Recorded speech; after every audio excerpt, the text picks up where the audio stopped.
Assalomu alaykum va rahmatullohi va barakatuh. Va alaykum assalom va rahmatulloh. Qalaysiz?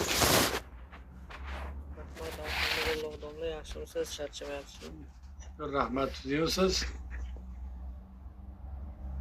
Doda, adam rahmatli o'tib ketganlar-da. Alloh rahmat qilsin.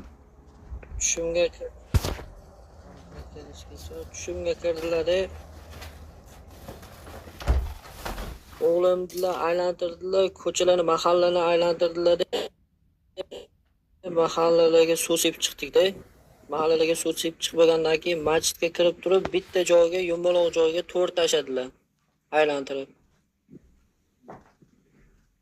Aylantirib to'r tashadilar. O'sha joyga tashigandan keyin sajdaga bosh qo'yganda o'sha joyda qo'lim qaltiroq berib, har kuni ana shunaqa bo'lyapti. Nima qilsam bo'ladi, domla? Shunaqa tush ko'raman har kuni. Endi juda ham bir go'zal tush ko'ribsiz. Suv chachayotgan bo'lsalaring, suv yorug'lik, baraka. Masjidga kirgan bo'lsalaringiz, martaba. To'r tashagan bo'lsa ilm. Avlodingizdan ahli ilmlar chiqar ekan. Buni hech qanaqa qo'lingiz qaltirab qo'rqadigan tomoni yo'q.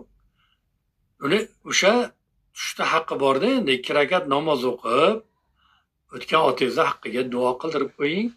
Keyin bittami, ikkita xonadonga bir 4 tadan non, yarim kilodan go'sht olib berib qo'ying. Otamning haqqiga duo qilinglar deb qo'ying. Bo'ldi, tamom. O'sha tushib ko'rib turganimdan keyin oyoq qo'lim ishlamay qoladi-da, yarim soatcha. Iloji boricha istig'for aytib baxshida qiling otangizga. Yo, yomon tushma. Joni sog' bo'lsin. Hech qanaqangi hayolingizga boshqa narsalar kelmasin, uka. Zo'r tush ko'ribsiz. Qani endi hamma shunday tush ko'rsa, suv yorug'lik, yo'l umringiz uzun bo'lar ekan, masjid martaba ilm bo'ladi. Shuning uchun avlodingizdan yaxshi odamlar chiqar ekan. Alloh muboraklik qilsin. Rahmat domla.